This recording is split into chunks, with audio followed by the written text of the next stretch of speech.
What is up, fellow sickos? I am Dan Favale coming at you with Mort Jensen of the NBA podcast, of Yahoo Sports, and of Forbes. We are here to talk about rebuilding teams in the Western Conference. Before we get started, Mort, one, everyone go check out the Eastern Conference edition of this that we did. Yeah. Two, how are you doing? Doing well. Just enjoying the fact that we are post both trade deadline and All-Star, that we have a couple days off. Means I can catch up on a little bit of work. How about you, sir? You know, I'm doing spectacular as usual, but let's talk about some rebuilding teams in the Western Conference. We begin with the Houston Rockets, who, in my view, have one of the four best players of all time in Reed Shepherd. So what's the vibe check on this rebuild? Look, I mean, how many percent is he up to now, field goal percentage wise? Like 31, 32? Is he higher? Might be higher. That's more than 15. So it is. So definitely 10.5 vibe check. We're actually breaking the scale. This team, though, is fascinating because, as we mentioned on the Eastern Conference version, rebuilding can have a negative connotation because you assume it means bad. This team hasn't exited its rebuilding phase, but they're already really fucking good. Yep. Look, this team is ridiculous, and I'm very happy that they didn't accelerate the rebuild. I've told you this before. I've told our shared listeners this too. I'm going to basically repeat myself on a lot of these issues because I'm just very excited to see them keep growing. I understand at some point something's got to give, that they have to go in for someone. It just shouldn't be like a 35-year-old, 46-year-old. It has to be someone who is like mid-20s, like late 20s at worst. I just like the way that this whole team has come together. And I actually have a question for you. Like, to me, Şengün is the best player on this team, but Amen Thompson is getting really close to stealing that mantle for me. I don't know where you are. Yeah, I mean, I think, would you argue, or at least say, that he is the most important player long-term on this team? I think that's very reasonable, especially if that three-pointer is coming along. I mean, do we think it's coming? I don't even know if it needs to be that. Like, if he's just going to be comfortable getting into the mid-range area, that if they can surround him eventually, I don't think they're there yet with enough spacing. That might just be enough for him to be all NBA type. Well, I mean, you preferably want the 3-2, but I hear you. Like, it's not going to negate the rest of his skill set whatsoever. He's so athletic too that even if you give him space, he'll still blow by you. Like, it's ridiculous. The three-pointer feels like it'd be important for later on. There's going to be a point where he's just not nuclear, has that nuclear athleticism. So you're not going to be able to rely on that just to get by from guys at a dead stop. Dude doesn't even need steam, like movement, and like just from a dead stop, he'll just explode past you. And the things he can do defensively should be illegal, probably. Like, that's just absolutely filthy.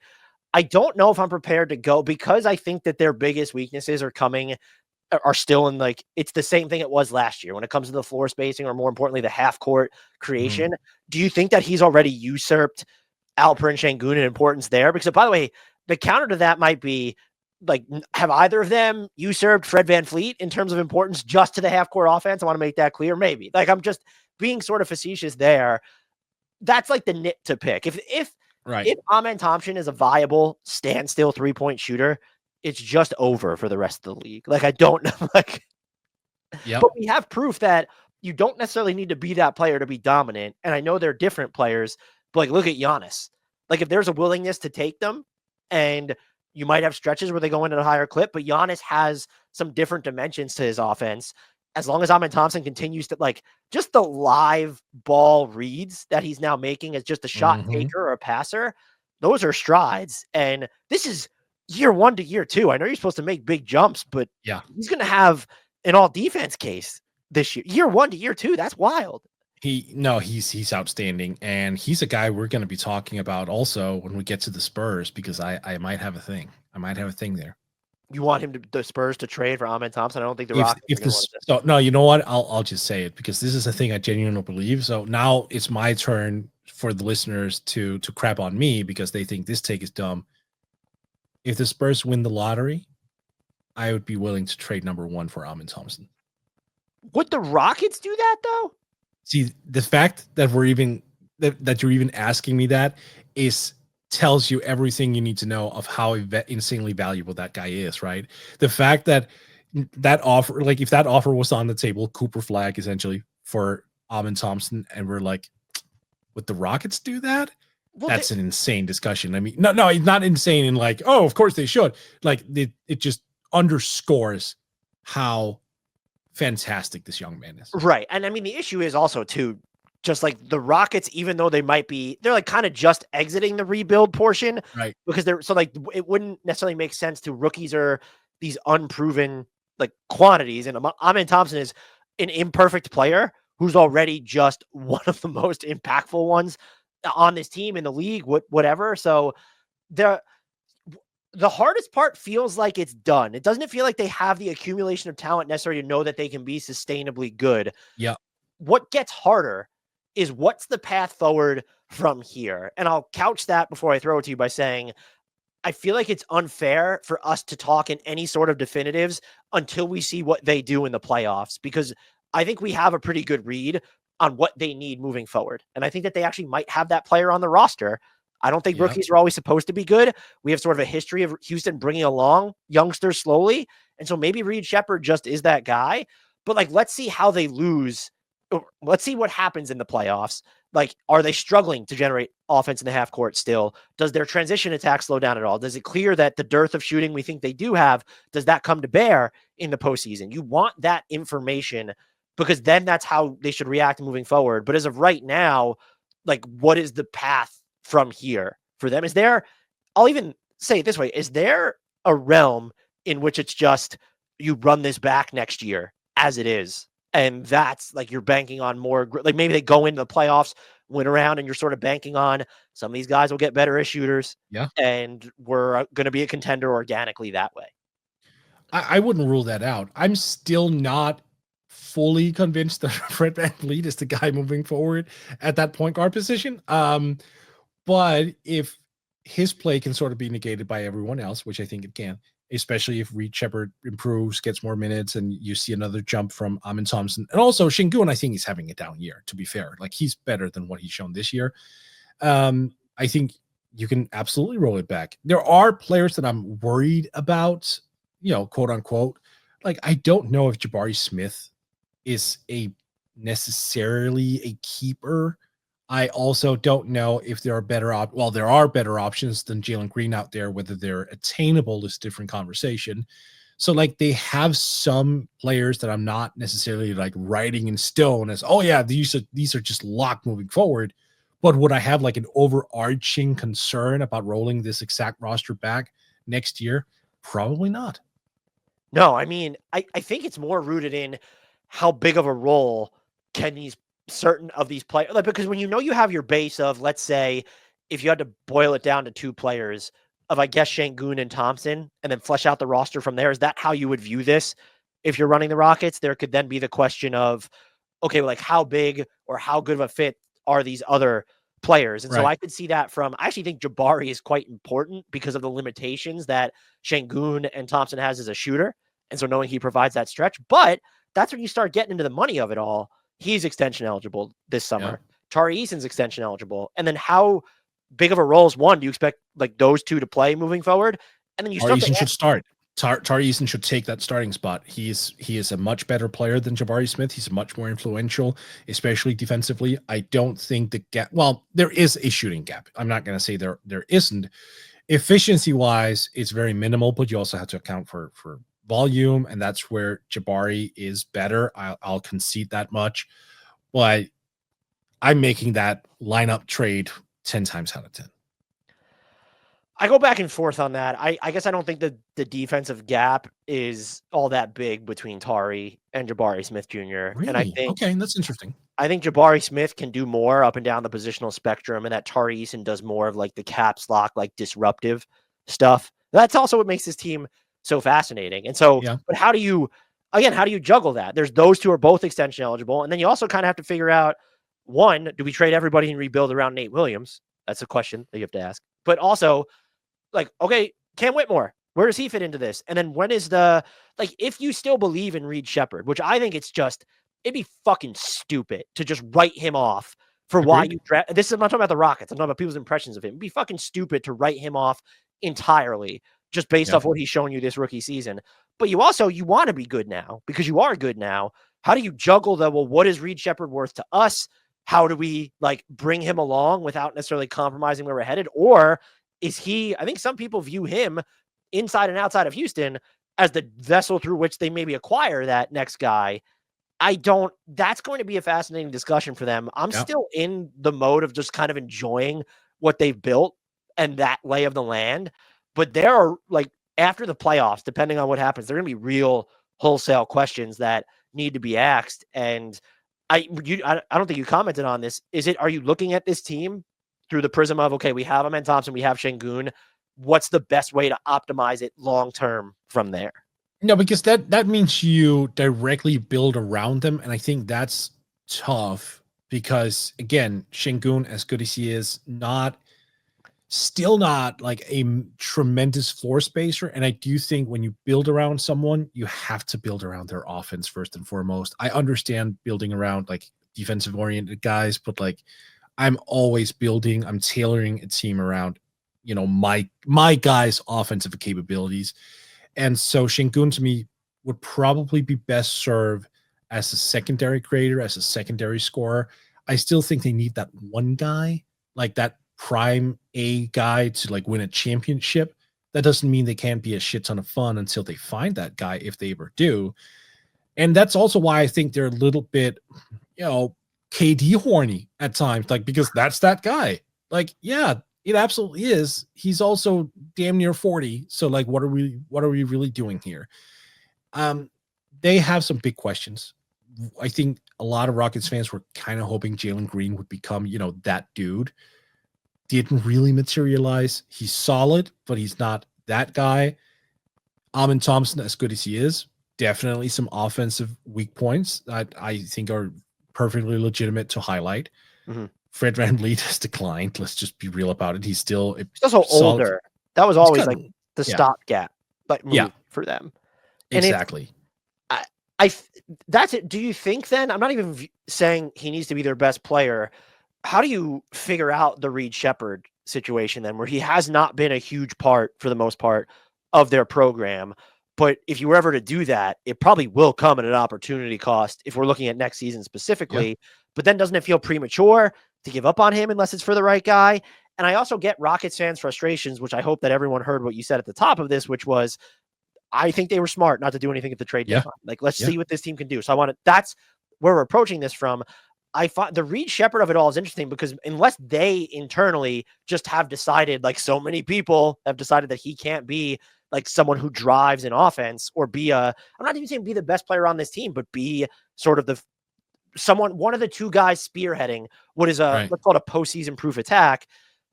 That I don't know how you make that judgment already. And maybe they can. So that's fine.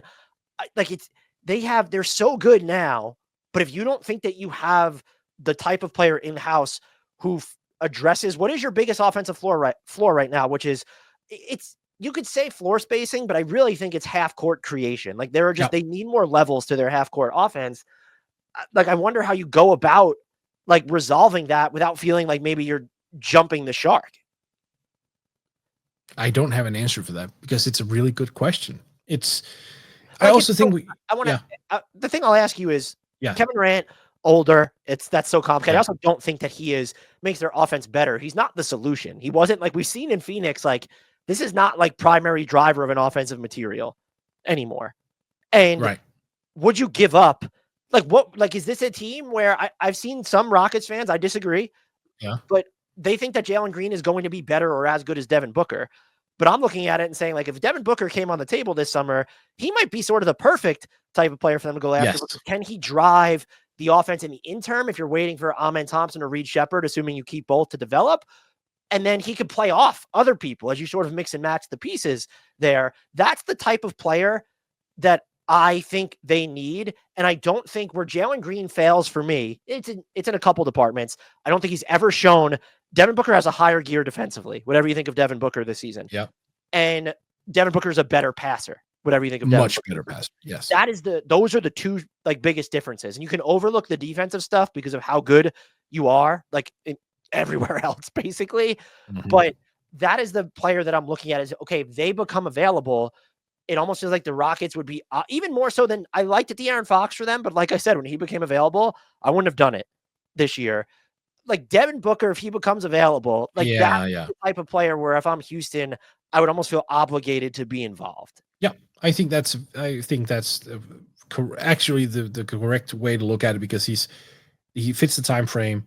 You can definitely see like a natural transition from him to a new era. I do think Book has not been played enough off ball, sorry, over the course of his career, but that might actually change here because he'll be playing with players who can actually set him up. Like Thompson in the open floor is a creative passer. Şengün in the half court is a very creative passer. Maybe there's something there. I also think for Book to have all these guys who can run the floor. Again, Amen is obviously a name there. You have Tari Eason, who's like a maniac running the floor. That is the player you put in there. The question is, what is the package? Is that Reed Shepherd, Fred VanVleet, and draft picks? I don't know what the package is. Maybe that's not even important right now because we're just throwing out a theoretical, but I think that's a really good name. Like that's one where I could see that making sense. Would you give up? You're running the Rockets. I don't know what the rest of the package needs to look like. Are you giving up Reed Shepherd for Devin Booker? I'll preface it by saying I would, but I don't know. I think it's easier sometimes for us who are further removed from the Rockets to just but this is also coming from me who's had Reed Shepherd number 2 on my board coming out of the draft. And just again, I can be wrong. I had Cody Williams number 1 coming out of that. I could look back and say, wow, you missed on that entire draft class somehow. But I don't think I would hesitate. It depends on the rest of the compensation. But I think when you're looking at a lot of trade discussions, if they ask for Amen Thompson, the answer is just no. Like unless they're offering you Victor Wembanyama, like there are names, but it's just Devin Booker's not one of those names. Do you use Reed Shepherd? Like is Devin Booker enough for you to part with Reed Shepherd? Yeah, I would agree. Of course, it's Devin Booker. Where are you at with Reed Shepherd then? Since I think this is where people have disagreed with me the most, that I still believe in Reed Shepherd. I think he's not been invested in enough. I think the Rockets organization could easily have found him more minutes. I know that it's a group of a lot of players who quote unquote deserve, but we're seeing a lot of teams this year where their primary guys are not playing 35, 34 minutes per game. Cleveland is a perfect example that you can go deep where I think maybe you have 2 guys now who's cracked 30 minutes per game on that roster, but like a lot of them were totally, satisfied, 28, 30 minutes per game because they knew that, all right, we're going to save those legs for the playoffs. I think the Rockets have that same luxury. I definitely think you could have shaved off like the 5.5 minutes from Fred. He's averaging 35.5 minutes. Like you could definitely get him down to 30. You could have added those minutes onto to Reed. Like he's not played, solid minutes all year long. He's been in and out of the rotation in the sense, well, not of the rotation as such. He's always seen the floor, but like one day it's 5 minutes, another day it's 17 minutes. It's just in and out, and he doesn't really know what he has to expect. For most rookies, getting that down, knowing, hey, you know what, I'm going to play 20. I know I'm going to play 15. Fine. If you have that and you know that's what you're going to get, you can go into those stints far more prepared. You don't have to look over your back all the time. And that's probably the one shortcoming of Ime Udoka, is that he also tends to just treat young guys with, I don't want to say disrespect. That was the wrong word for me. That was the one I had in my head. That's not the right word. But I don't think he takes into account how crucial it is for young guys to get accustomed to a flow. I guess that's fair, but it's an interesting way to look at it, because I think there'd be some people argue it took them too long to get, and we're removed from this discussion, but it took them too long to get to Alperen Şengün as a focal point, because you also argue, like, did that benefit him at all by being brought along more gradually? Even with Amen Thompson last year, his usage, and part of that was he started injured. So I don't know how that would have looked different if he was healthy to begin the year, but his usage was different from it is now. They weren't playing him nearly as many minutes as he's playing now. Couldn't there be like a benefit to maybe bring you along slowly, or do you view that as it does? I feel like unless there's been studies done, it feels very unscientific. It might just be. It is. I mean, yeah, it's up to a player. It's up to each individual. I mean, we're all wired differently. If I had a job where I didn't know what was coming my way at any point, and at no point whatsoever, and everything was kind of a surprise, I would get a stress diagnosis pretty quickly in that job. Whereas in another situation, someone might thrive under those circumstances because they're like, yeah, I'm a work sicko. I like being thrown off the curve all the time. Like, I want to do that. Like, fine. But I think there are some players who respond poorly to being, pulled in and out of those situations. And while we're talking here, I just pulled this up. So Shepherd has played just 24 games this season where he's cracked 10 minutes, for example. So that's 16 games where it's below that. And like, he's gone all the way down to like 3 minutes and 15 seconds, 4 minutes, 4:46. Like, this is not sustainable. You have to give him a shot at it. And even if it comes at expense of Fred, like for 5 minutes a game, I mean, Jesus Christ. Of course, you're playing with house money as is. Like, no one expected you to be this good this year, but like, realistically, what are your expectations here? Finals? I don't think so. Like, this is the second half of the season. If you want to make a run in the playoffs, if you want to make, your best case in the playoffs, might also be a good idea to shave off some minutes for Fred. If you want to run him 38, 39 minutes in the playoffs, why not give those to Reed Shepherd? Tell the young man, here are 15, 16 minutes per game every single night. Impress us. Yeah, I would love to have seen him more. Sub 500 minutes on the season is, I can't look at that and read, oh man, his true shooting is so far below fit. No. I don't know what to make of his season other than, yes, he could have been better. But like you said, I think that also the role they ask him to play, where you're going to come in, and I think relative to other rookies, I don't think he spent a ton of time necessarily on the ball.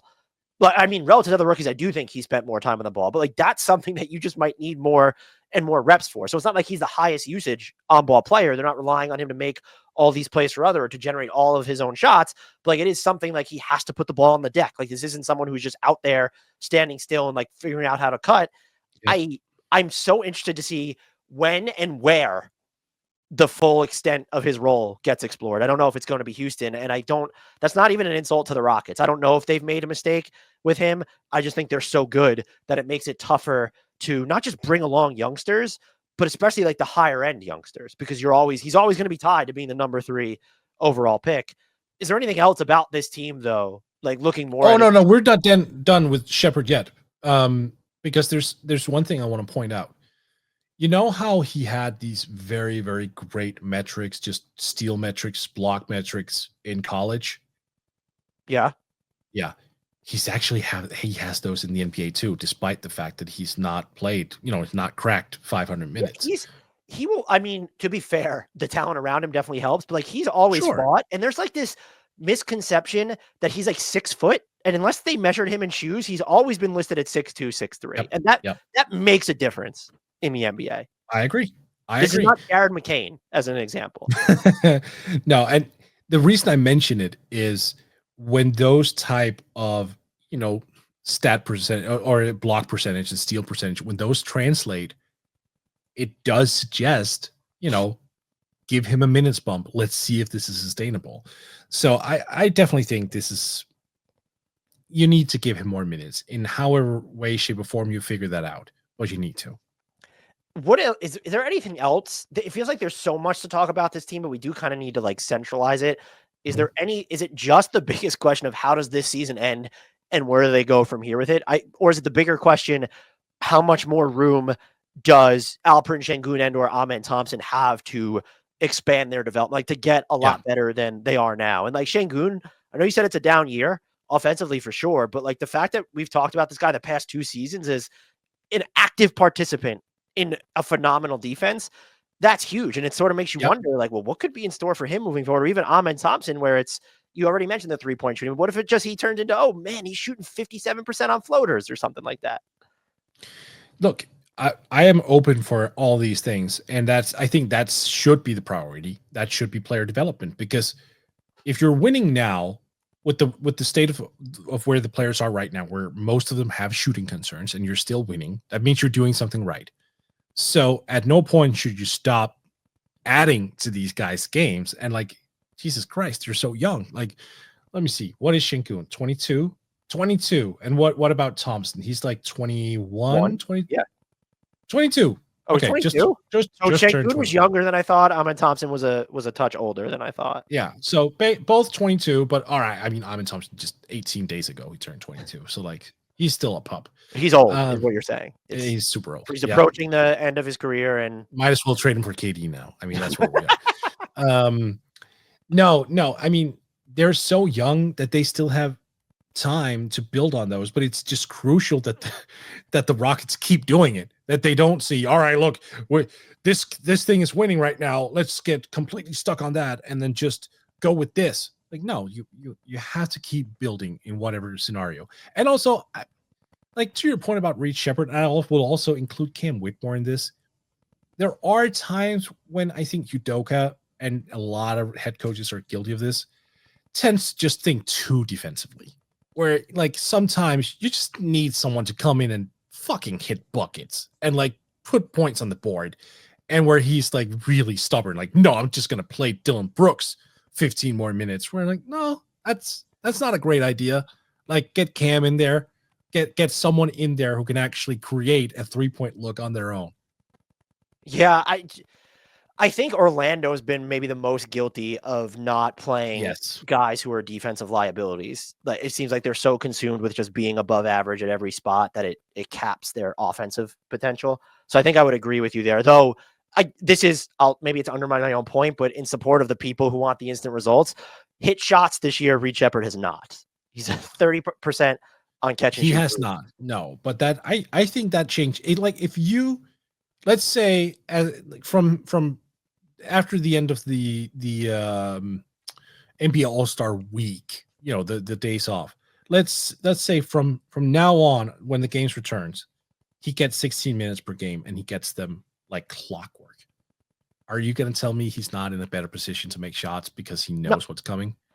No, I think, and look, to your point, I decided to look it up. Rookies who have played as many minutes as Reed Sheppard, at least, and posted his steal and block rates while being shorter, 6'5" or shorter, there's only Matisse Thybulle. And so now you could say Matisse Thybulle didn't pan out on offense, but like, he's doing something. Like, those did translate. And I think that's important. Well, he's Australian. Of course he didn't pan out on offense.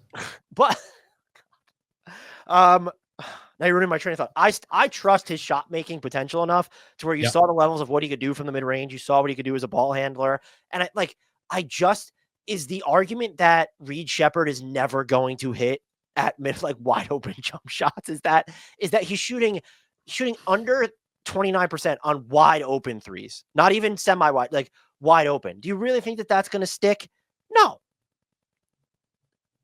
Of course. I mean, he's 20. He's 20 years old. He's an old fart. Yeah, that's that. In a way, though, and maybe this comes back to the information, like playing him more. Does it make it harder to like render a verdict on where do the Rockets go from here without seeing more from Reed Sheppard? And it's actually, I don't even want to spend so much time on it because there's other guys. I mean, Jabari's injured, but like, oh, you do. You absolutely do. You let's not lie to the audience, Dan. You absolutely want to turn this into a Reed Sheppard podcast. It's fine. Just lean into it. I just find it weird how many people are out on him or not willing to understand that you can still, we're not even a full year into these players' careers and everyone's opinions. Like I've adjusted some priors and I just don't think I've seen enough from Reed Sheppard to adjust my prior lower. Can I ask you why you're so like surprised at that? How long have you covered the NBA, sir? No. I'm not. Did I use the word surprised? I guess I don't know if you used that word, but it feels like you're surprised. I mean, I just think it's a reasonable. My point is, I don't think it's unreasonable to have that belief. If that was my belief leading into the draft, is it done enough for, like, has Reed Sheppard played enough for me to say, oh, I need to just adjust and he's done? Like, there's no star potential there. No, of course not. Who is the third most important player on the Rockets long term? And if you think they don't even have their first two in Şengün and Thompson, you can note it here too. But I'm saying, okay, they're 1 and 2 to me in some order. Who do you view as the third most important? I think that's border. I mean, he is good. I feel like that's borderline insane. That's fine. I am borderline insane, so that's okay. I can live with that. No, Well, I actually, still love the dude, and I think I think part of what's keeping him a little bit back, especially offensively, is the fact that you don't have the spacing. It okay. is pretty. I don't want to say easy to cut him off, but I do think with increased spacing, with a real creator as well, which I don't consider Fred as being, at least not to the extent that it used to be. I think there's another level to Tari Eason offensively. I think he's disruptive as hell offensively. Defensively, of course. I think he's a hell of a rebounder. I think his playmaking has actually gotten better. I was a big fan of him coming in to the draft. I had him second on my big board. That was a little too aggressive, I'll admit. But so this isn't me trying to like justify myself. Trust me, I will take the L at every single turn that I can, because that just gives me a teaching opportunity and teaching moment. I still think there's something there. Whenever I watch him play, there's like, yeah, like if he played in a more open system, fuck yeah, he's like a full-time starter. So I will say insane is not fair, because it's when you're talking about who he's in contention with, it's like, yes. So I think that's fair. I guess I struggle to see, there's been some like weird health stuff with him. And is he ever going to be someone? This again could just be a function of like the Rockets have so many dudes. Is he ever going to be the 30 minutes per game type of player? But this is, I guess I'd like to see what he would look like in an expanded offensive role. I'm probably just lower on that than you would be, but they have a ton of candidates. I think there are some people that would say it's Cam Whitmore, even they would make a case. Like, that's just how many dudes are on this team. And maybe now's the time. You're hurting me right now, Dan, because you just argued for Reed Shepherd and you base your belief on what he did in college, right? Yes. What did Tari Eason do as a shot creator in college for everybody else? Oh, no. So that's the thing, that I fully recognize that the tier 1 skill of shot creation on your own accord is not a skill of his. That said, he was an overwhelming offensive monster, and in his last year at LSU, like this guy was averaging, I think, 25 on a per 36 minutes like scale, and it was done via transition. Like he looked like Sean freaking Marion. Like what I'm saying is, you didn't need to draw plays for him to be effective. Like he sort of figured it out on his own all the time. It was like, oh, all right, I have an opportunity here on a dead play or like a, or some, a broken play. I can facilitate something out of this. He sort of made the most out of every single chance he had. That's why I'm so high on him. And I think in the NBA, when you have so many mouths to feed, he's become a little bit forgotten. He's also more valuable in that context too, because even though you're saying you could envision him doing more offensively, he doesn't. Like if Reed Shepherd isn't getting more reps offensively, the floor falls out from underneath him. That's not going to happen with Tari Eason, because as you said, like he doesn't need the plays. So my overreaction in the moment was certainly an overreaction. I guess my more so my point is, I think you could make a reasonable case for everyone, like just all of their young guys. You could order them, and like as long as Cam Whitmore. Cam Whitmore. That's what I was going to say. As long as Amin Thompson's in your top 2, you can probably do a bunch of different orders and figure out a way to justify it. And to that end, they have all these future picks. They have all these interesting young players. They have some tough decisions because of extensions coming up, but none of these guys are going to be making more money aside from Şengün and Green, obviously. Like the next time pay raises kick in will be 2026, 2027. So you have another year of grace if you really wanted to take it. What are the rebuilding vibes here? What's the vibe check? Scale 1 to 10. Well, they're winning. I love the cohesion, even though Reed Shepherd must be frustrated as hell. I'm going to give them like a 7.75. Why so low? You gave the Wizards like an 8. Well, see, again, it's all about the process to me. And right now, I don't like the process of putting Reed Shepherd on the back burner.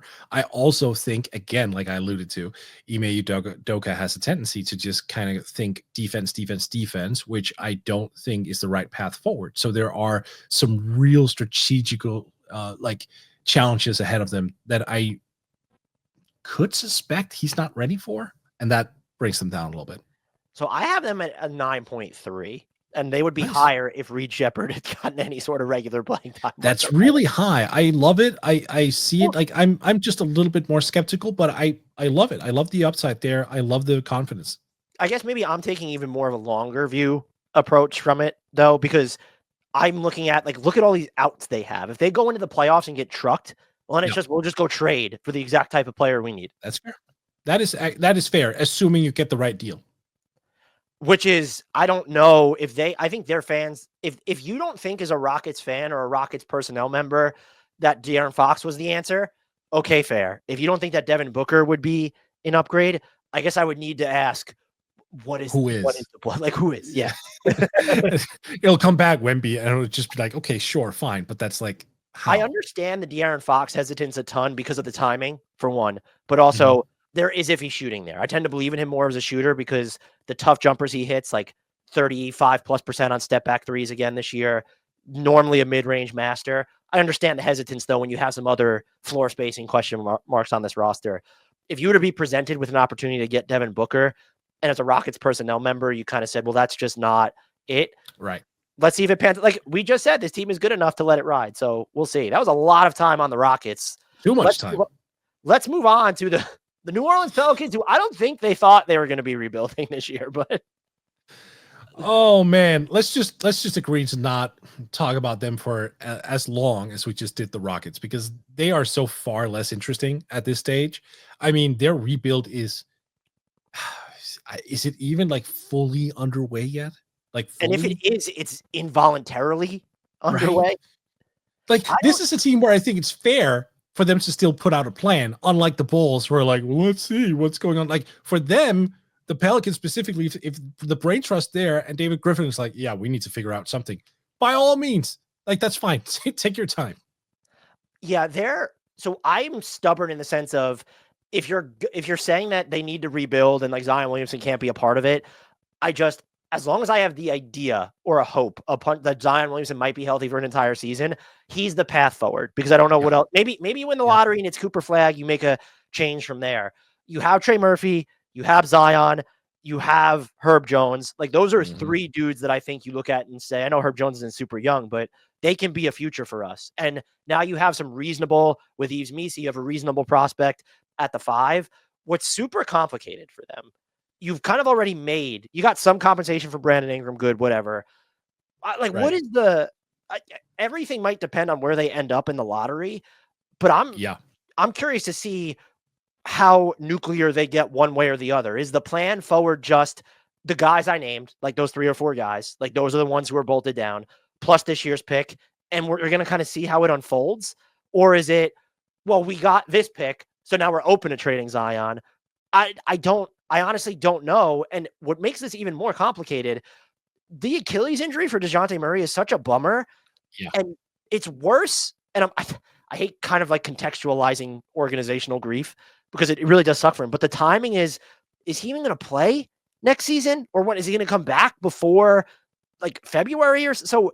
That has to be part of your calculus too, because if he's not going to be available for 40, at least a minimum of 40 to 50 games, how good are you supposed to be? And how do you plan around that? What would you do as this organization? Nuclear button. I will say this. I think you're right that if Zion Williamson looks as if he can go through a full season, you at least attempt that. But at the same time, I also feel like you're just kind of kicking the can down the road. Like, you shouldn't accept just anything for him. Right. But I do think if the right deal comes along where you get something that's more sustainable, I guess, something that's more available. Yeah, I'm not shutting that door on a Zion Williamson trade. Like, I'm not rushing to like trade him. I'm not looking for some modest return. Like, I'm not going out and saying, you know, like for what the Bulls got back for Zach LaVine. I'm not going that route, because then I might as well just keep him until he's found some sort of stability in his own body to the point where I can trade him later. But I'm just generally open to taking on calls for him. And if a deal comes up where some team is like, yeah, we'll give you an expiring contract and like the 7th pick in the draft, yeah, I'm taking that. So you're taking the 7th pick in the draft you would move Zion Williamson for? I will, yeah. Wow. It's just I get it. I get why you say wow, though. I get it. it's just so, to me, it's so hard to find someone who can even conceptually be an all NBA player that Zion has not earned the benefit of the doubt when it comes to availability, but that's also, doesn't that provide you a little bit of cover too? Because I guess you're kicking the can, but he's not someone who's then going to ruin your rebuild, because if the reason you're not good enough is because he's not available enough, but then yes, that does complicate it. Well, how do you develop and flesh your team out? Because isn't that kind of the issue they ran into with Brandon Ingram, is that it felt like they tried to build their image of a team that was structured around Zion, but built to exist without him. And you don't want to have that type of duality. No, you can't. You can't. And look, at the end of the day, even if you get the best version of Zion, you have no idea how long it's going to last. You can have 26 games to open the season where he plays MVP caliber basketball, and all of a sudden he's out for 4 months. And suddenly those 4 months turn into 8 months. And look, it's an organization, especially one that's rebuilding, needs some level of clarity. It needs some level of cohesion. It needs certainly a level of oversight and overview. Zion casts a shadow over that, and it's involuntarily so. And it's unfortunate that that's the way it is, because I'm sure he's just as frustrated about this as we are. Like, I'm not putting this at the feet of Zion, but like, you can't, if you're the Pelicans, you can't sit there and just look at Zion and go, well, you dictate terms over the next 3 or 4 years. You can't. You have to at some point just say, look, we realize that we can give up a guy who might win MVP somewhere, but for us, it's been 6 years of just not knowing what the hell is going on at any given point. Like, the fan base is out. Just completely out, not just on Zion, but like on the whole experience, because you're like, we have no idea what to expect year in and year out. I fully empathize with that. And for an organization to rebuild and say, all right, let's get let's get our ducks in a row. If someone comes up and offers you like the 7th pick and an expiring for Zion, like, fair, you might not take it, but if you like slam the phone down on that offer, you're not making yourselves better necessarily. That's fair. I think a lot of where I think they should go will hinge on where they end up in the lottery, because it's probably easier to hit the nuclear button if, they're going to have top 4 lottery odds. So if you're just going to get a top 4 pick, and depending on who it is, it still puts them in such a bizarre situation, because of like DeJounte Murray's just there now. And I'm not saying he's someone you need to plan around, but I think would you agree that what does this team need the most? I guess you could say, if you want a higher end front court partner for Zion than a Yves Missi, sure. But doesn't it still feel like, and maybe it's not this, because are you thinking DeJounte Murray is going to be available at some point in the near future, but still kind of a floor general, but who can also play off Zion because he's supposed to be on the ball a ton? Or what is this team's, like, I'm assuming they're not trying to blow it up at this point, what would be the biggest archetypal need that they need to go out and get? It's a really good question, because I'm not even considering that. Flag would have been the best troll answer possible. Yeah, it is. No, that probably is my answer. And without any trolling, I still think that this pathway just leads to mediocrity and broken hearts. I don't see a scenario here where in any way, shape, or form you can rely on the play of Zion Williamson. And you're right, DeJounte is just kind of there. He's gonna get moved eventually when he gets back. You can't, like, I don't think anyone's gonna trade for him now, because you have no idea what condition he's gonna be in. McCollum still has a year left after this year. Like, he's tradable, but you're not gonna get anything big for him. So like, Zion is probably your one piece where you can get something, right? Like, if it only takes one team to buy into this ideology of, a possible MVP. And so that's the route I would go. But like, if you're asking me if this team is sticking with Zion, I would need a floor general who runs the show from the start to beginning, where Zion has to be a secondary creator, a secondary reactionary player to that player. So you just how the hell you want Reed Shepherd in one? I want Reed Shepherd. I want Cam Whitmore and Reed Shepherd. No, I mean, yeah. I think that, and I was actually going to say this, whether you believe me or not. if the right call right now is probably just to start over in some form, I think the actual right call would be, how do we rebuild this team while making Zion like a different part of the vision, to where it's, Mm-hmm. as long as he's on this contract, he's the number 2, maybe probably not the number 3, because I don't even know what that would look like offensively, but he is Right. no more important than the second. He's no higher than the second most important player of your organization. And so you shift focus from going, how do we optimize this roster around Zion, and certainly shift away from how do we optimize it independent of Zion. It's, well, how do we how do we get the optimal building block to be our face of the future? Because I do agree, you can't trust that it would be Zion. I guess I just struggle, if you were going to get an offer for Zion, and you did mention this, I'm not moving him for the sake of moving him, unless you just think that the situation's so far gone, you'd be better off cutting ties. And maybe it does get there. But I do think what you just laid out is the right answer. Is, we're looking to build around someone who can exist with Zion, but in the sense that Zion is the one who has the game to adapt to them. Yep. And that's also difficult. So I wrote about this over at Yahoo last year in the fall, I want to say. Like, to me, Zion is the toughest archetype to build around in the NBA right now. He is an undersized 4 who struggles to play any other position. He is on ball reliant, not an off ball threat in any capacity. Well, he'll cut, but like, he's not someone like Kevin Durant who's just immediately plug and play. Like, you get the most out of him with the ball in his hands. He's also a guy who you have to like run the offense through. He's like a rich man's version of Julius Randle that way. He's not, an overpowering rebounder. He's not a great defender. So like, the secondary skills, the tertiary skills, they're not good enough to justify putting him into like that, heliocentric offense that you kind of need him to apply to. It's so difficult. And that's why I'm preferring personally to cut bait, because the odds of him just kind of overcoming all of what I just laid out are just so astronomically high that I'm just not going to roll the dice on it. I'm not going to send him away for nothing. Like, that's preposterous. I wouldn't do that. But like, that's why I said expiring and the 7th. Wasn't that a conversation? Or the Pelicans just better off waiving him at one point? Do you remember that? Yeah, I'm not there. Yeah. I'm not there. I think I would shift towards you if you could sell me on the idea that he can't be a compliment because of how unique his skill set is. And like, this year, I think he's in like the 80th percentile of roll man possessions, roll man like possessions per 75 possessions. That is the highest, I would say. If it's not of his career, it's pretty close to it. Maybe when he was 18 games though. Sample size is not big. Is any Zion Williams sample size big? Well, that's kind of the issue, right? My point is he's never ranked that high, at least independent of his rookie. But like, if you actually look at the time he spends off the ball, it's basically got progressively lower because you were building in the image of him.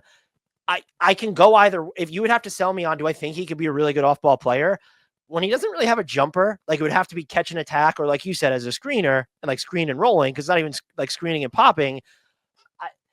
I'm open to like the nuclear route. I think for me, it would hinge a lot on where the lottery odds are going and who they think they could get for like at that. If it's Cooper Flag, then maybe you change the entire thing.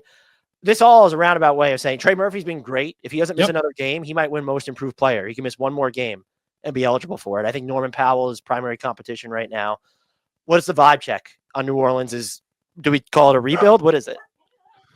I'm gonna give that like a 4.9? No, that's too high. 4.2. That's about the amount of games that Zion averages per year, right? That's my dog Wade. I don't know if you heard him. He was not happy with that. He barked. I know. He won't accept it. That's fair. I think that might even be too generous at this point.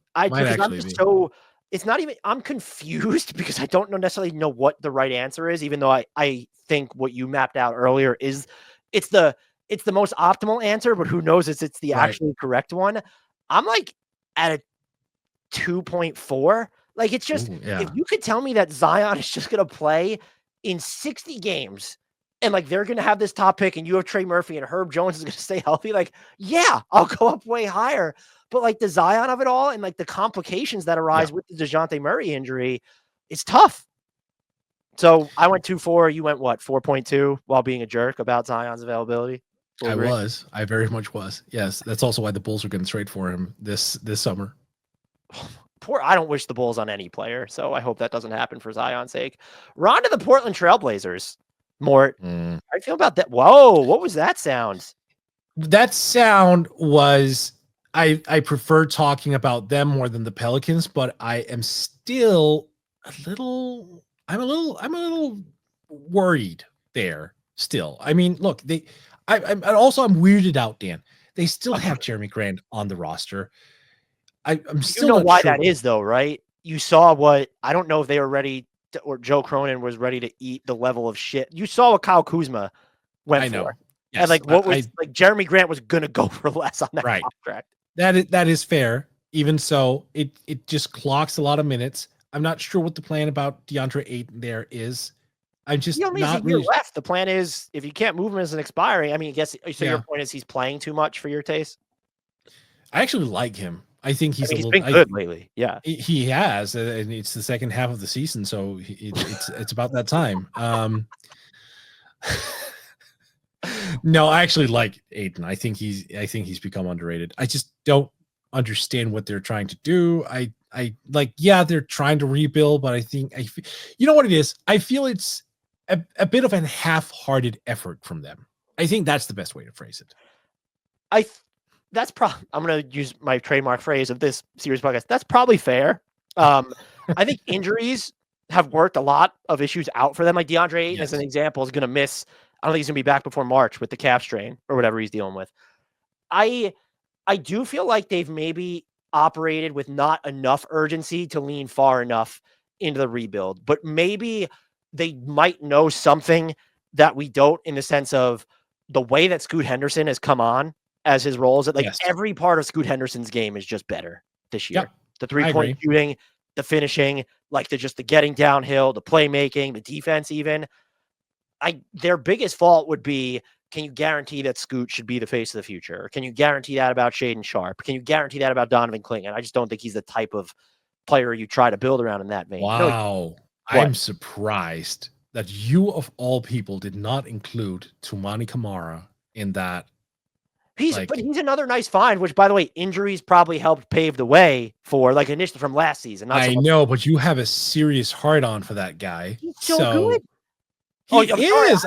I was just weirded out by how you did not use him as like potentially a franchise savior. Like I thought for sure you'd get there. Look, this is maybe a bias that I would need to look beyond, but don't you tend, if we're going to throw around and not, I know you were like trying to be an asshole and successfully, nice job, but like, don't you look at primary franchise building blocks as someone who needs to sort of initiate the offense, or they're going to need to be the number 2 option while being the best defender? I don't think he's ever going to be that on offense. He is fantastic. I know. I was being an asshole, and that was very much intentional. That's also the thing with the Blazers to me, because I agree with you on Scoot that he's so much better this year, and I'm also not out on anyone who's just 21 years old. That said, I think it's perfectly reasonable to still have doubts in regards to him being your quote unquote, top tier guy. Oh, like, can I ask a question? I'm going to interrupt. Yes. Scoot Henderson or LaMelo Ball, Mort? Who do you trust more? Well, I mean, on that note, I do trust LaMelo more. I got to admit. Wow. Wow. We found the bar. I know. You're abandoning your brand just like that. Where's the anti-LaMelo propaganda now? I will say this, just because you're making fun of me, but like a healthy Lonzo, like before the trade, have him like tiers above LaMelo. Not even funny. All right, back to the Blazers though. What were you saying? We're never gonna agree on LaMelo. It's a whole thing. All right, you're right. The primary guy has to be someone who can orchestrate like the entire offense, who can like do everything.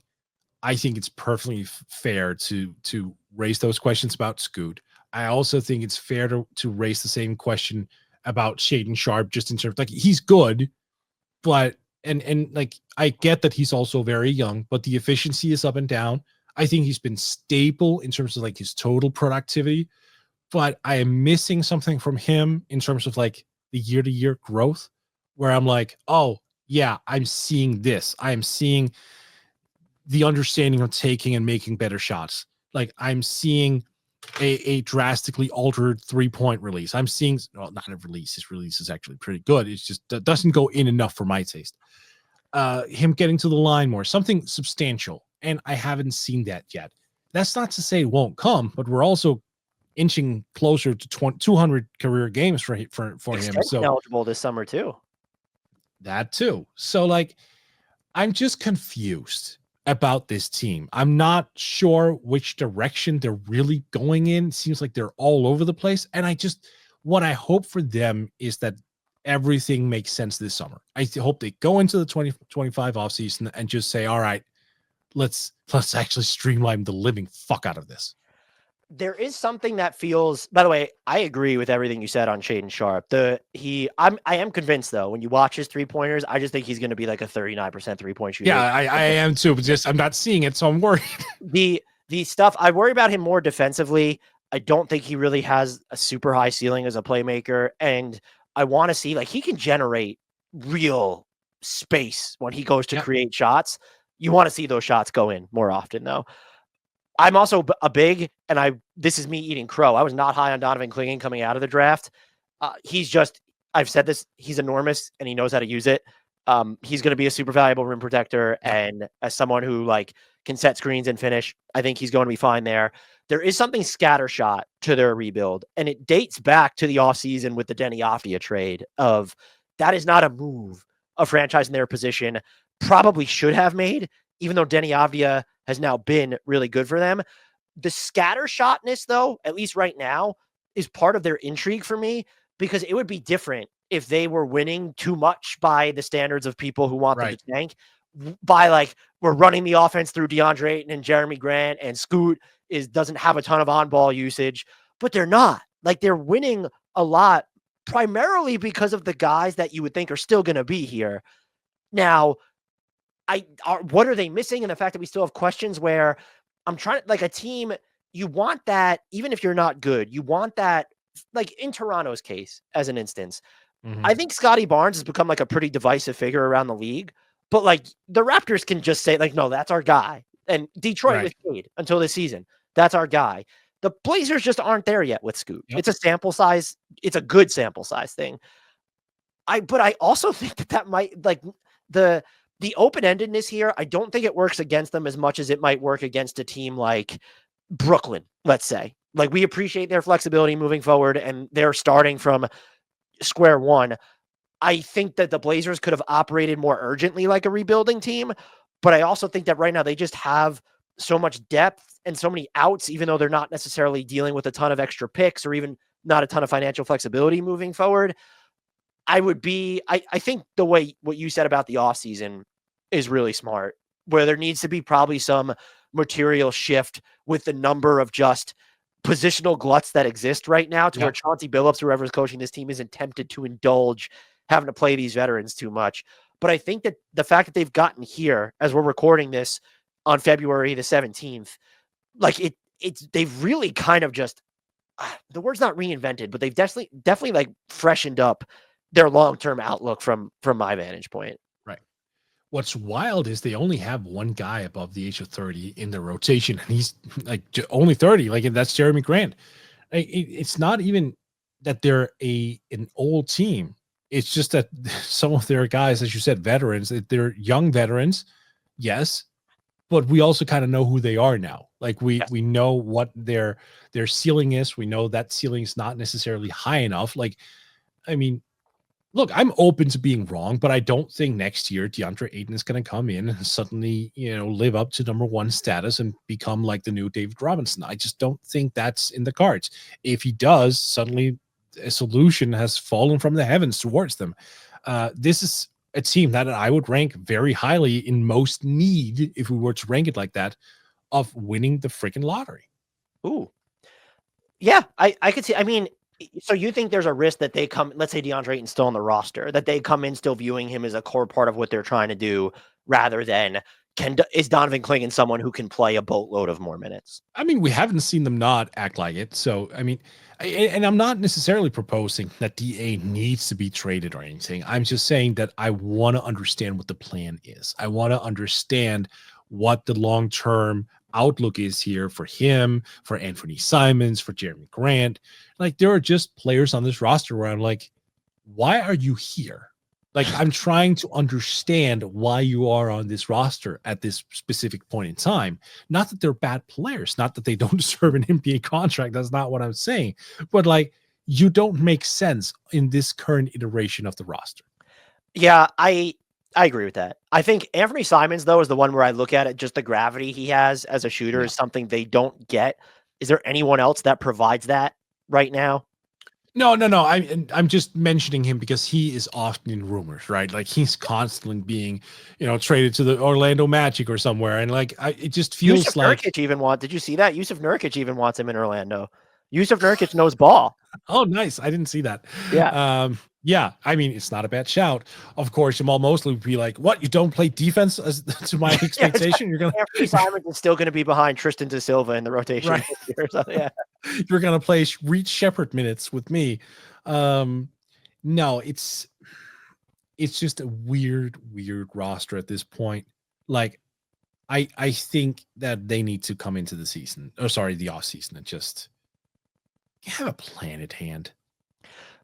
Yeah, I agree with all that. I guess I just feel so much better about where they are /headed because the fire alarms for me were at least going off with Scoot after last year. And then the way this season started and just even kind of the way they brought him along, it's all kind of been weird. But I look at the way that he's been able to work. I mean, the shooting is a big deal for sure, but the way he's been able to work on the ball as a passer, as a creator, I think there's just, I know you're saying that they might need to win the lottery more than a lot of teams we're going to discuss. I actually think that.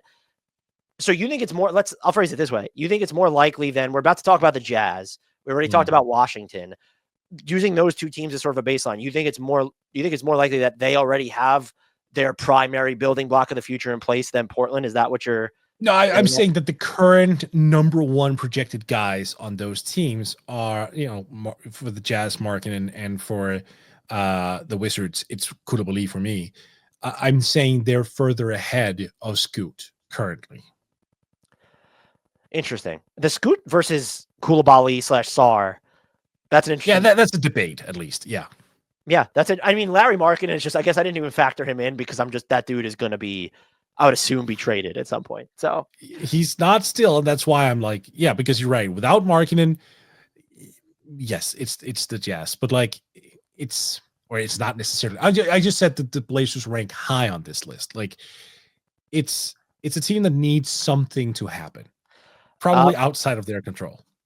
Last question is, why doesn't Rupert get more minutes? Like, is that the fatal flaw of Portland structure? I would argue probably. That's a good question.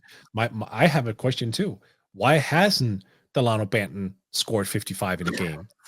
Because you have really bad basketball takes. He was part of a 55-pointer the other day. Just keep moving the goalposts, Mort. I am. I absolutely am. I'm going to take partial credit. All right, vibe check then. Scale of 1 to 10 on Portland's rebuild. 5.5 for the upcoming 55-point game from Delano Banton. I'm going to go 6.7. I have a lot of the same questions you do. I guess I just don't view them as grave as you do. Yeah. Well, I'm a dramatic son of a bitch. You did message me while we were recording this and call me an asshole. So yes, I did. Yes, you are. Next team, San Antonio Spurs. They're in a pretty bad position, I would argue. Horrible. Just they're absolutely horrible. But in all seriousness, this team they're rebuilding still. They did trade for De'Aaron Fox, but Steph Castle's a big part of their plan. Victor Wembanyama is only playing out his second year. How do you feel about the team that might just have one of the greatest players of all time developing on their roster? More pretty low? Yeah, I'm okay-ish on them. I think they might be able to figure it out come next year, 2 years away, 5 years away, maybe. No, this team is ridiculous. Here's the thing, though. Like they were walking around in a very weird, like, soup of mediocrity for a while, and then they lucked out with Wemby. But I gotta give them credit because what they've done since the Wemby draft has been right on the money. They've approached this with a great level of patience, despite the fact that Wemby is ready right now. I mean, that's ridiculous, but like he is at the age of 21. But they didn't overpay. And as soon as they heard De'Aaron Fox was available and wanted to go there, they didn't just salivate and were like, oh, we're going to give up the farm to get De'Aaron Fox in here. No, they didn't even give up Stephon Castle. They didn't even give up the Atlanta pick. They didn't give the Kings back their swap. That was a master stroke of a deal, and it allows them even an out in the chance that Fox doesn't work out for him. So it's like I'm just crazy about how their approach has been since they got Wemby and going into last offseason. And it seems like they're again going to arm themselves with patience going into this offseason. Where they might have back-to-back rookie of the years, by the way. Stephon Castle is just ridiculously good. Did you see that Khalil Ware is favored to win it right now? Yeah, I saw that. Was a little weird, right? I thought that was interesting. I think it speaks to just how all over the place the rookie class has been. Yeah. I'm on Castle myself, but like I just the vibes are good. I think they've lined themselves up the best way they can. I don't necessarily think Kelton Johnson's going to be on the roster going into next season. I think he's going to be like an off-season trade. They don't have any bad deals on their books. I just think this works. And like, I understand that they're 23 and 29. So works is like more seen through the lens of rebuilding than it is, immediate results. But no, I've been very impressed with what they've done. Yeah, I don't know that I have anything to add. The fact that you just have Wemby in there, I think I'm going to be fascinated to see how a fit unfolds between what I would argue are their four most important players right now: De'Aaron Fox, Wemby, Devin Vassell, and Steph Castle. But like the things that we've even seen, like Steph Castle as a screener this year, and even if you want to throw Jeremy Sohan in there, it could get a little clunky, but you can stagger your lineups. What do you think is going to be? So like after this year, like, yeah, their record, it has not been great. They're 6 games under 500, as you already noted. And like, they've been through could they make the playoffs? And they've lost 13 of their last 19 or 20 games or whatever it is. The defense has not been good during that stretch. When does it become more urgent for them to be a lot better than they are right now? Is it after this summer? 2 years. 2 years. Even after the De'Aaron Fox trade, you don't think? Yeah. No, I mean, obviously more expectations, but I'm like, if you're asking me, maybe I misinterpreted your question, because if you're asking me when they should go for it, I'm going to say 2 years. Like, just go for the whole shebang. Which is, they have so much time because of the way that it's going to work out with Wemby's contract.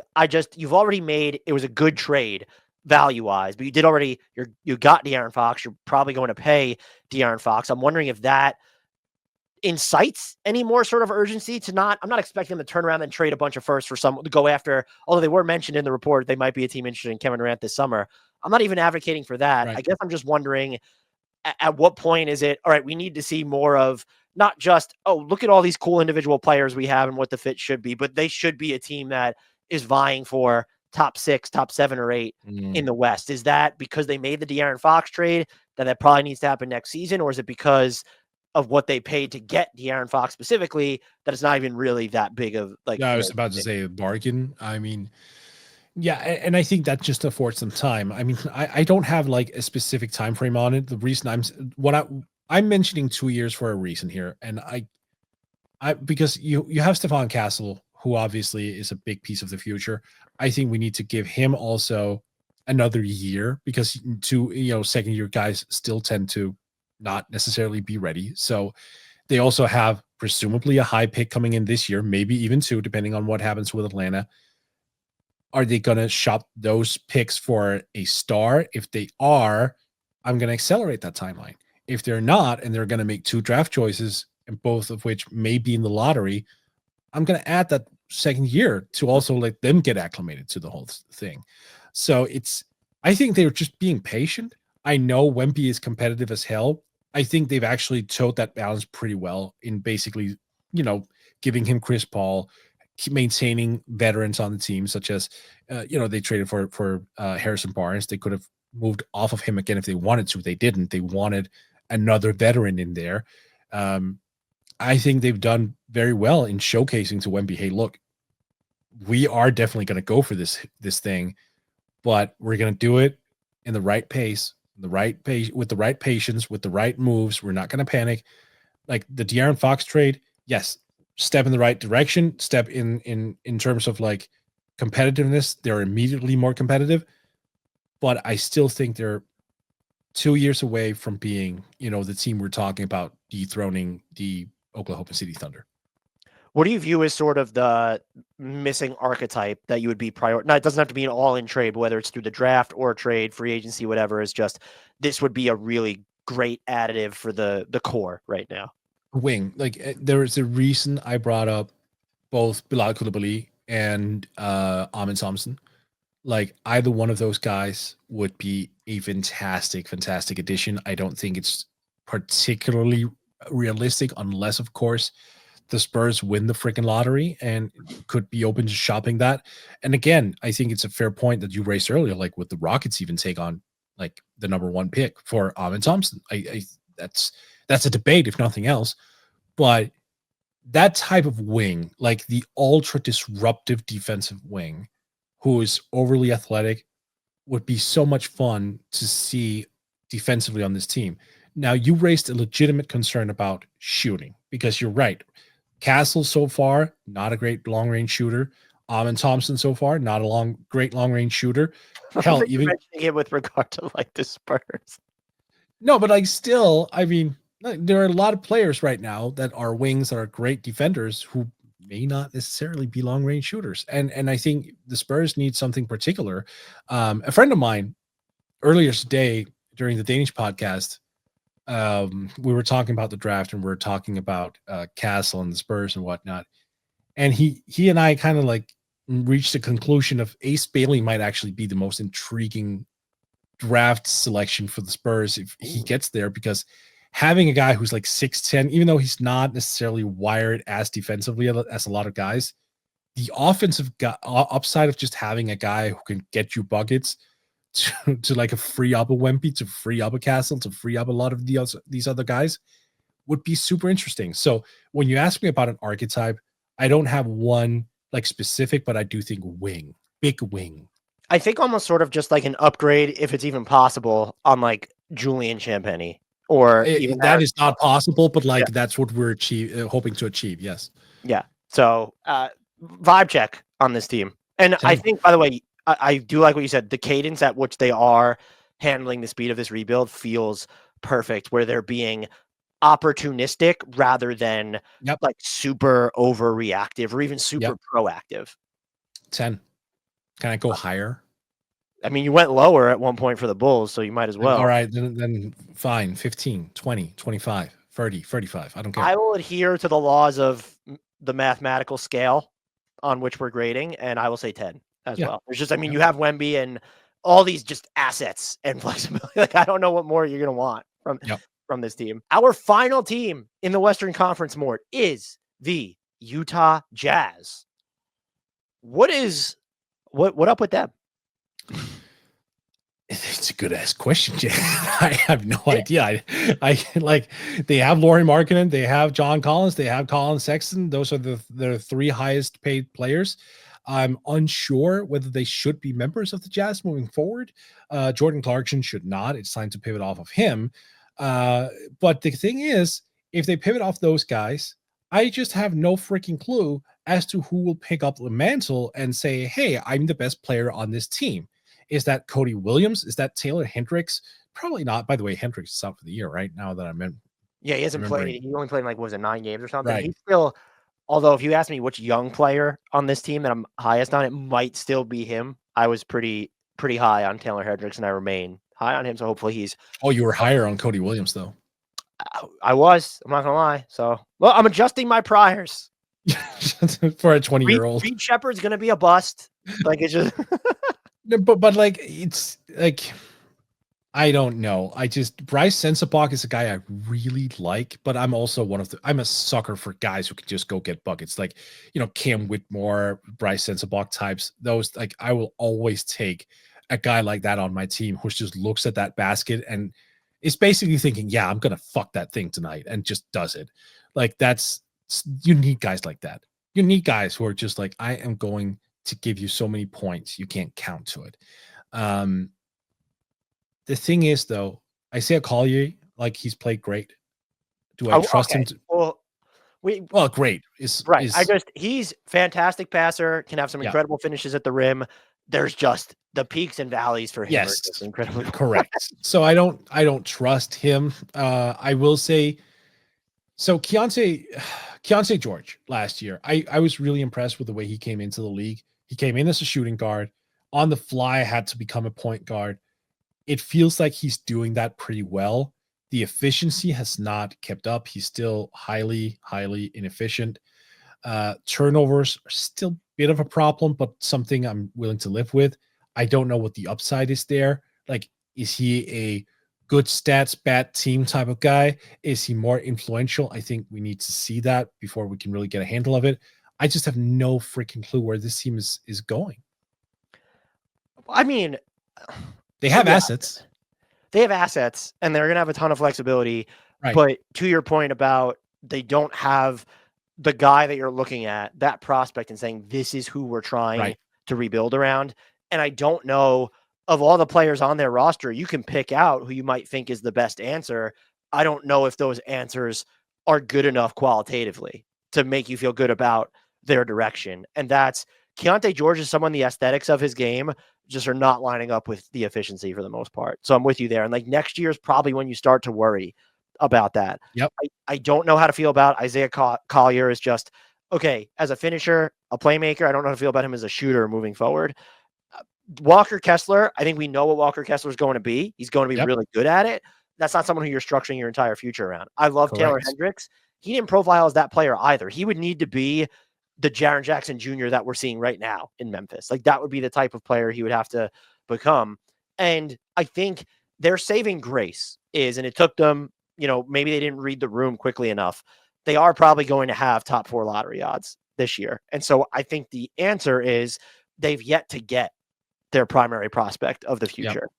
And is that uncomfortable because they are in year 3 of the rebuild though? Is that like, how do you look at that as a function of the rebuild? Is it a failure? No, I don't want to say failure because, like, let's say they get Cooper Flagg and Cooper Flagg becomes this, the superstar that we think he can be. Can you then at any point during that process call it a failure? I don't think so. Because that's just the bricks. I will say their process has been weird. I think they should pivot off marketing earlier, especially before they gave him this contract. That is what it is. I'm still a little weirded out by how they still have John Collins around. I'm guessing the market just wasn't there, which fair enough. Colin Sexton, again, is a guy who I think should have had a stronger market at the deadline.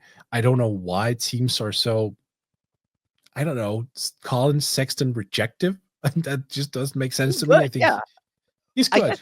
But if you were the Jazz, looking at how many future firsts you have, if you're just getting a first round pick from a contender, you could just say, well, why do we don't even have someone necessarily that we trust to drive the offense, whether it's Collier or Keontae George or Clarkson.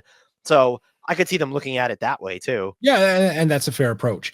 Maybe this is just the year that splits, the current from the future, right? I mean, the present from the future, where they're basically saying, look, let's just keep our heads over water going into 2025. We'll have a high-ass draft pick. If we win that thing and we get Flagg, everything else is like we're rebuilding around him, and everything is fair game after that.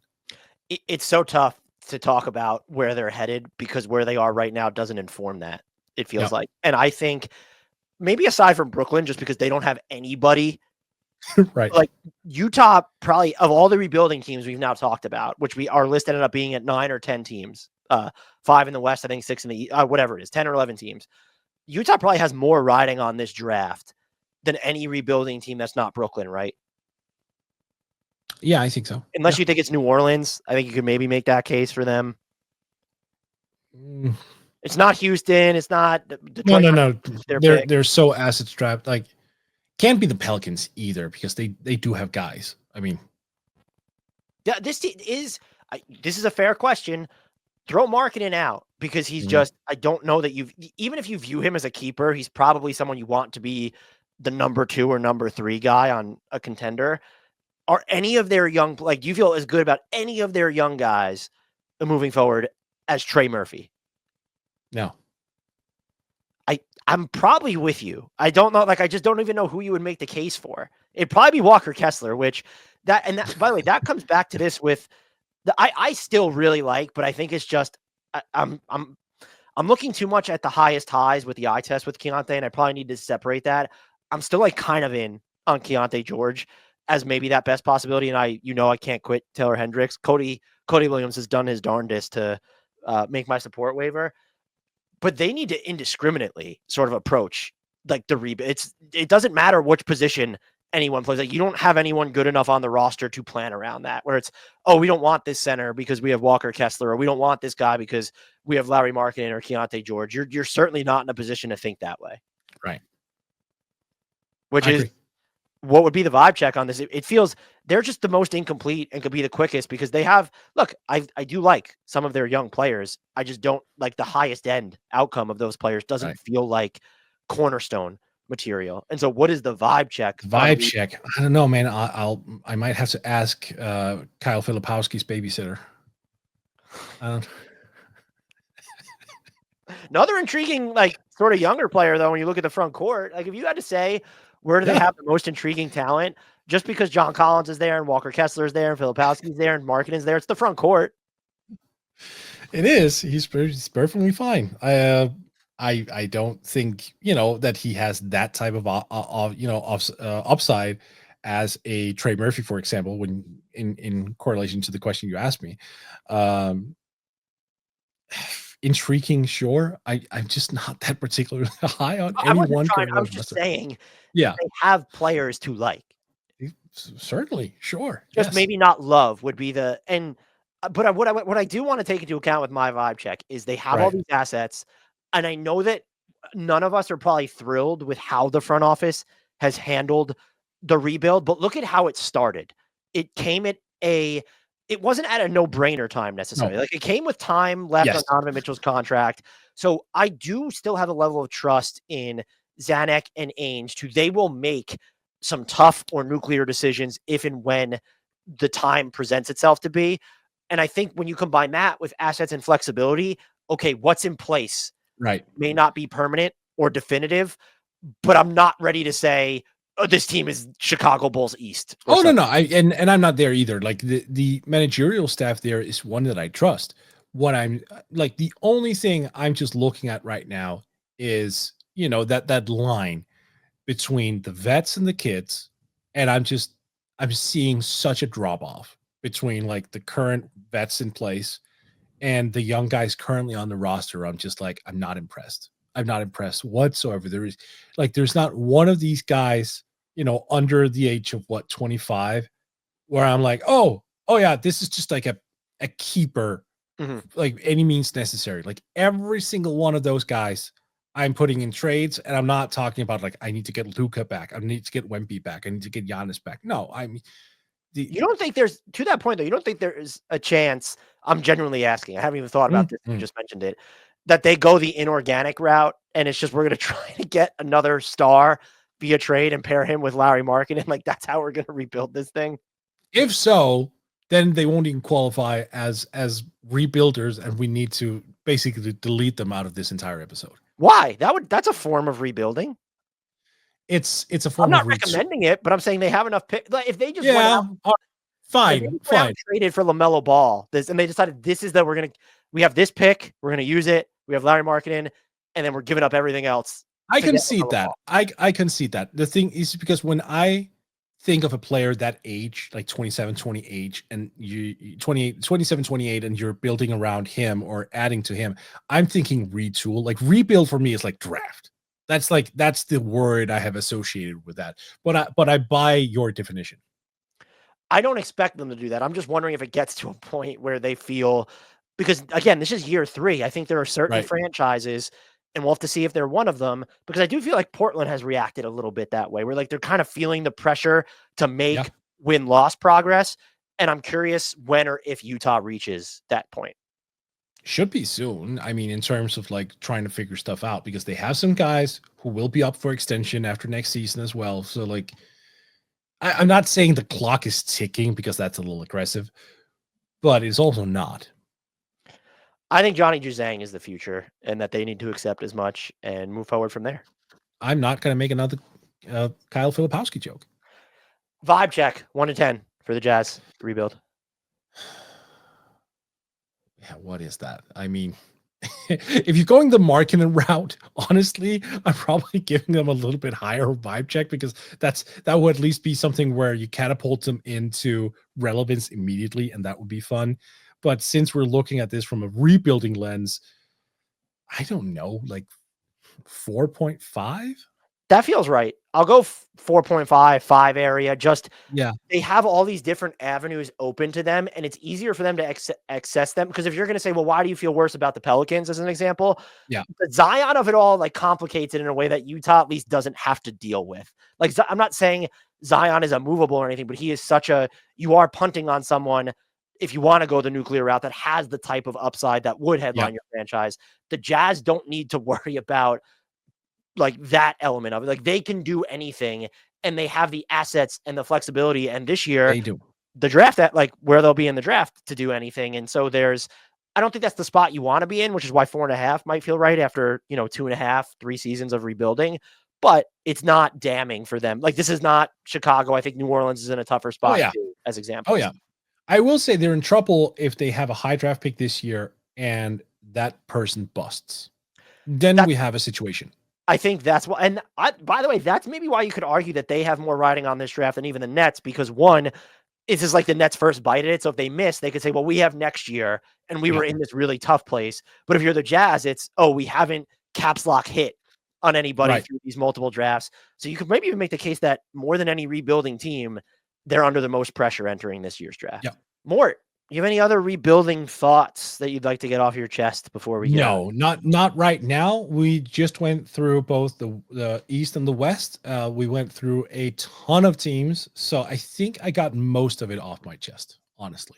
But not your shirt. We're all very disappointed by that. I know. I'm sorry. Look. When we're done recording, I'll take it off for you as per usual. Don't worry. Can you tell our listeners where they can find you and all the fantastic work that you do, and maybe where they can even get some fresh to death pre-prepared meals? Yeah. And it's not even like pre-prepared. It comes in the box, and then you have to prepare it yourself, but it's quick and it's easy, and it comes from HelloFresh, and you can use my code, which works globally. I found out if you go to HelloFresh, intergalactically too, maybe even intergalactically. I can't rule that out. HelloFresh.com/buzzerbeater, and then use my promo code buzzerbeater in one word. That will give you a ton of percentages off. I believe it will even entitle you to like a free dessert for a couple months as well. There's some goodies in there. Go check it out. As for where you can find my work, you can find it over at Yahoo Sports, over at Forbes. You can find my podcast and on the NBA podcast. If you speak Danish, I also have a podcast called Buzzer Beater, which, if you connect the dots, that's where I have the partnership from. Danish word of the podcast for me. So I know Nyla sucks, nail clippers. Yes. Yeah. I know Keskit, that's cap. Oh, that's really good. Nice. Love it. And the one that I'm always Solaple? No, solbriller. Soplella. I'm not gonna. That's gonna be the one that messes me up. Means sunglasses. It really is. It really is. But see, now I got a good one for you, because you are a dog lover. So let's figure out what the word dog is in Danish. Hund. Hund. Hund. Hund. Is there like an end T sound in there? What is? Yeah, it's an N. It's actually HUND, but the D is like not really like pronounced. So Hund. Hund. Hund. Hund. Hund. Yep. Yes, sir. Hund. That's a good one. That one I feel like I'm going to struggle with, because I'm going to want to put like a D or a T at the end of it. Yeah, I know that is, and it's one of those words that really trip Americans up because of the D. What's the plurality version of it? Hun. Hun? Hune. Huna? There you go. I have 3 Huna. I have 3 dogs. All right. That was that was actually easier for you. That's nice. Yeah. The one that I still has been the easiest for me is Nyla sucks. Yeah, and that's weird because that was the one I thought for sure you'd get tripped up on. But like, yeah, that's amazing. You're doing pretty well.